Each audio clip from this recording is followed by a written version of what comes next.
మాట చెప్పిన మరుక్షణం మన ఇంటి పేపర్లు మనకి ఇచ్చేస్తామని ఆ భానుప్రకాష్ చెప్పారు.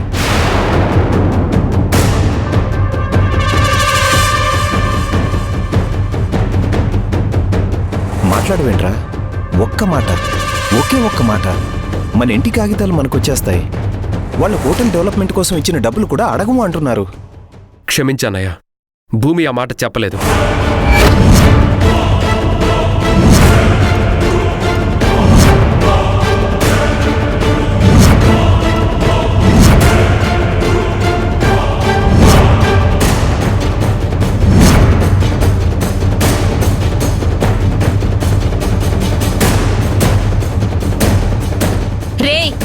ఏం మాట్లాడుతున్నావో అర్థం అవుతుందా నీకు? వాళ్ళెవరి గురించో ఒక్క మాట చెప్పమంటే మంచిగా చెప్పడానికి మీకేమవుతుందిరా?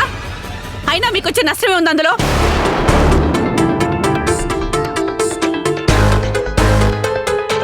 అవునరా, ఒక్క మాటతో మన ఆస్తి మొత్తం మనకు వస్తుంది, వీడి వ్యాపారానికి కావలసిన పెట్టుబడి కూడా వస్తుంది అన్నప్పుడు మీరు ఇంకా ఎందుకు ఆలోచిస్తున్నారు?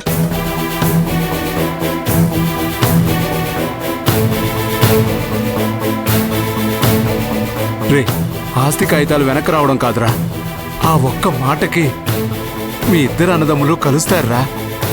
మన ఉమ్మడి కుటుంబం ఎప్పటిలాగే ఉమ్మడిగా ఉంటుందిరా. అది మనకి చిన్న మాటే కావచ్చు నాన్న, కానీ కొన్ని వందల అనాథ పిల్లలకి ఆసరాగా వెళ్లాల్సిన డబ్బు వాళ్ళకి దక్కకుండా రుద్రాన్ని వాళ్ళు కొట్టేద్దామని లేని ఎన్జిఓని సృష్టించి వాళ్ళని నమ్మిస్తున్నారు.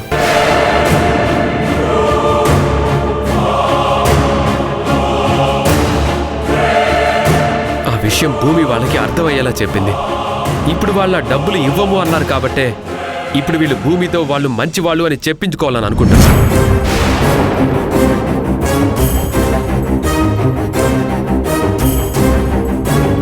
సరే మాధవ, ఇచ్చే వాళ్ళకి లేని అభ్యంతరం, తీసుకునే వాళ్ళకి లేని అభ్యంతరం మనకెందుకు?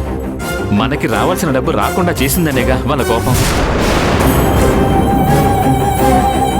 ఈ చిన్న మాట చెప్పండి, మీ ఇంటి కాగితాలు మీకు ఇచ్చేస్తాం, ఇచ్చిన డబ్బులు కూడా తిరిగి అడగము అని వాళ్ళు అంటుంటే మీరు ఇలా మాట్లాడితే ఎలా?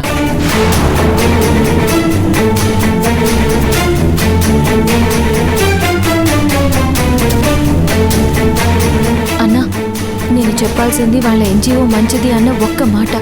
కానీ ఆ ఒక్క మాట ఖరీదు 100 కోట్ల డబ్బు కాదు, వేల మంది అనాథ పిల్లల జీవితం.